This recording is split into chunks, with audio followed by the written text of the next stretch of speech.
Allez, un petit point sur les rangements. Donc Pomelo, c'est pour ça qu'on l'a choisi. C'est un petit camion avec plein de rangements. C'est celui qui a le plus de rangements de sa catégorie. Dans les rangements, bon, on a vu ceux qu'il y avait dans la partie avant, les boîtes à gants, les machins, etc. Bon, bah ça, on passe là-dessus. Les grands vide-poche, hein, on passe là-dessus aussi. Mais dans les portières, il y a des vide-poches, c'est énorme. On pourrait mettre le contenu d'une valise cabine dans une portière. Premier rangement, ici, au-dessus du poste de conduite, on a un premier rangement. Nous, on met nos vêtements. Donc là, on laisse un parapluie. Vous avez un parapluie qui est là. Une petite pochette là, si qu'on fait basculer. Si jamais on veut poser un petit truc ici, le temps d'un arrêt, on peut poser un petit truc dedans si on a besoin. Nous, ça nous servait pour mettre des clés ou des bricoles comme ça. On mettait ça ici. C'était assez pratique. On savait toujours où les retrouver. Par exemple, les clés du camion, où on les mettait là, où on les mettait ici. Comme ça, on savait où les trouver.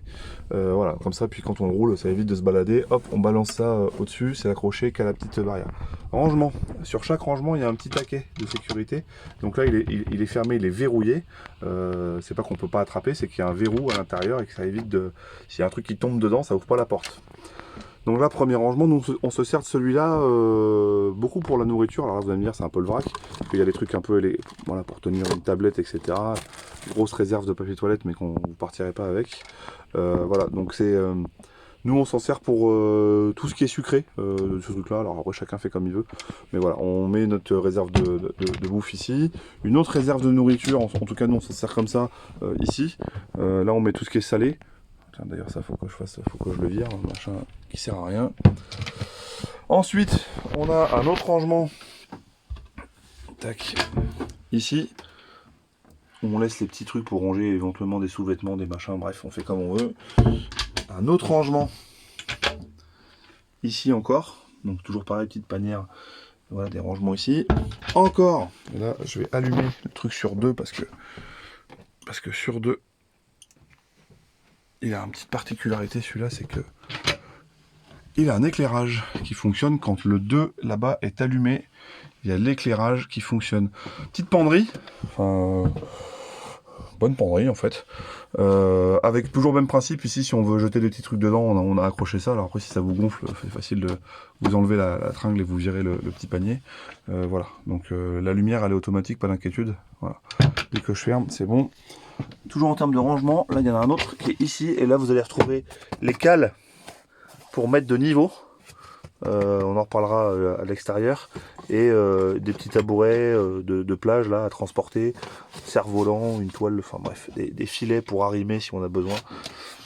Et point important, si je suis pas joignable ou n'importe quoi aux caisses, ici il y a la sacoche dans laquelle il y a toutes les notices de tous les trucs, de tout l'équipement du camping-car. Donc la notice Fiat pour le porteur et toute la cellule et tous les équipements qu'il y a dedans. Et un petit casier pliant, voilà, s'il y a besoin. Et ça c'est sous le sommier du matelas qui est replié là actuellement. Voilà pour la partie rangement. Alors après, bah voilà, on a des petits rangements, des petites aumônières au niveau de la tête de lit. Voilà, on va aussi parler de l'éclairage, vu que là le 2 il est allumé. Donc les lumières ici fonctionnent quand le 2 là-bas est allumé au panneau de contrôle. Et donc on a un côté lumière bleue pour pas trop agresser, et un petit interrupteur là au-dessus. Donc un côté bleu, milieu il se passe rien, et de l'autre côté c'est blanc. Et ça on en a une là-bas, une ici. Et on en a, tiens, donc on est là. Il y a une petite prise 12 volts ici que j'ai rajouté, si besoin. Ici, petit rangement, donc petite barre pour poser un téléphone. Les mêmes éclairages avec le même principe au niveau des lumières. Encore une lumière là-bas. Et particularité ici, c'est qu'il y a une prise de recharge USB qui s'allume. Il y a un interrupteur. Voilà, alors moi ça me permettait deux choses. D'une part, parce qu'il y avait une prise qui était tout le temps allumée avant, donc ça me gonflait un peu. Et là on peut checker le niveau de voltage de la batterie arrière, de la batterie de la cellule. Et donc là on a un petit port USB, donc on peut charger un téléphone. Par contre le seul défaut, c'est qu'on a la lumière rouge. Tant que ça charge, on a la lumière rouge qui est allumée. Si jamais il fait trop chaud, donc là j'éteins, hop. S'il fait trop chaud là-haut, on a un petit ventilateur qu'on a installé là qui fonctionne sur prise USB. Il suffit juste de sortir le fil qui est là-haut, le faire courir et de le faire passer. Le câble il se clipse ici là-dedans. Je mets sur le prise USB et j'appuie sur les petits boutons et j'ai 3 vitesses de ventilateur. Ça me permet d'avoir un petit peu d'air vu que là on n'a pas l'accès direct à la fenêtre comme on peut l'avoir en bas.